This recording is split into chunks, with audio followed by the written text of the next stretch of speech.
pour nous, clairement, la grève se poursuit. Il n'y a pas de débat. Aujourd'hui, le côté positif de la rencontre, c'est que c'est celui qui décide qui nous rencontre. Donc on va peut-être enfin avoir les réponses aux questions que nous n'avons cessé de poser depuis un mois et demi, 2 mois, sur la concurrence, sur les objectifs du gouvernement pour son système ferroviaire. Est-ce qu'on est dans l'amoindrissement du système ferroviaire ou est-ce qu'on est dans son développement? Et ça, évidemment, ça n'a pas le même impact au niveau des décisions budgétaires, au niveau de la situation de l'emploi, au niveau d'un certain nombre de choses. Pour l'instant, nous n'avons pas ces réponses. Nous espérons que dans la foulée de l'ensemble des auditions qui vont avoir lieu aujourd'hui, le gouvernement ait l'illumination et que rapidement il organise de vraies négociations pour avancer sur ces sujets-là. Nous restons complètement hostiles à la logique de la concurrence et d'ailleurs la question de l'analyse des systèmes étrangers n'est pas on n'avance pas sur le sujet. C'est-à-dire que la concurrence, c'est la solution magique à tout, sans qu'on soit capable de définir comment. Nous avons reposé la situation dans laquelle le fret a été placé en 2006. C'est-à-dire qu'en 2006, la concurrence a été accélérée. Elle devait être ouverte en 2008, ça l'a été en 2006. Le résultat, c'est qu'ensuite, pendant 10 ans, on nous a dit on s'est pas préparé. Là, on nous refait le même scénario. Donc nous disons halte là. Et en tout cas, les grévistes vont poursuivre le combat, le temps d'avoir ces réponses du gouvernement. Le Premier ministre, nous lui avons demandé d'interrompre le processus parlementaire en cours sur sa loi. Il a évidemment refusé, mais il nous reste on va dire à peu près un mois avant le début, 3 semaines avant le début de l'examen au Sénat. Donc il y a encore 3 semaines pour interrompre le processus parlementaire et engager des vraies réformes pour une vraie réforme positive du service public ferroviaire. Voilà. Le gouvernement est prêt à envisager des modifications du projet de loi et à porter des amendements au Sénat. C'est ce qu'il a dit à vos collègues de l'UNSA tout à l'heure. Qu'est-ce que vous dites ? Oui, c'est ce qu'il nous a dit aussi. Ce que nous en disons, c'est toujours la même chose. D'abord, ces amendements-là, on aimerait bien pouvoir en discuter lors des réunions avec le gouvernement en amont et pas les découvrir au moment où ils sont présentés à l'Assemblée ou au Sénat. Et on a bien compris que ces amendements ne seraient des amendements que de forme et on va dire d'amélioration de son projet. C'est pas tout à fait ce que l'on demande, donc c'est pas de nature à nous satisfaire.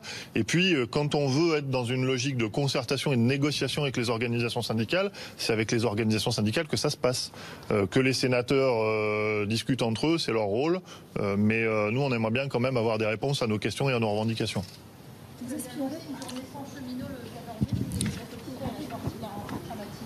Oui. Nous nous retrouvons mercredi soir entre les différentes fédérations de cheminots pour discuter de ces éléments-là. Mais a priori, pour ce qui concerne la CGT, oui, l'initiative, on poussera à ce qu'elle soit maintenue. Voire même qu'elle prenne un caractère peut-être aérien des choses. Voilà. Ça veut dire vous entendre ça, vous verrez mercredi. Non, c'est autre chose. Vous verrez mercredi. Ce sera la surprise. Décoller, rassurez-vous. Non, s'il décolle, c'est mauvais signe. Merci. Bonne journée, au revoir. Voilà la sortie des responsables de la CGT, Philippe Martinez et Laurent Brun de Matignon, où ils ont rencontré le Premier ministre, Édouard Philippe, qui a repris le dossier SNCF en main et qui rencontre tous les syndicats un par un. On a commencé par l'UNSA ce matin. La CGT, c'est au tour de la CFDT. Pour l'instant, les 2 premiers qui sont sortis, donc UNSA, CGT, plutôt mitigés. Rien de nouveau, disent-ils. Le Premier ministre prend acte de leur doléance, ne donne pas vraiment de réponse, pas de chiffres, pas de précision. Et d'ailleurs, ils vont se revoir très bientôt. Oui, c'est l'UNSA qui déclarait tout à l'heure ça à la sortie de sa rencontre avec Édouard Philippe. Nouveau rendez-vous pour la fin du mois de mai. Ça veut dire que d'ici là, ça va discuter, mais ça va franchement pas beaucoup évoluer pour la situation de la grève. Engagement de discussion, voilà ce qu'a obtenu l'UNSA, mais pas d'engagement formel de réforme. Force ouvrière sera reçue un petit peu plus tard dans la journée. Pascal Pavageau, le nouveau secrétaire général, était ce matin l'invité de BFM TV. FO réclame un moratoire d'1 mois pour permettre à tous les acteurs du dossier de formuler des propositions. Il se passe que le gouvernement a utilisé encore de façon dogmatique sa vieille vision en disant je vais casser le statut parce que soi-disant le statut c'est l'ancien monde. Donc je casse le statut. Mais je ne sais pas, je ne propose rien d'alternative. Je ne sais pas comment ça va marcher demain derrière. Donc en gros il dit aujourd'hui j'impose de changer les règles du jeu, charge à vous après de vous réunir pour voir si le jeu est encore viable. Non, il fallait négocier, il faut discuter avant.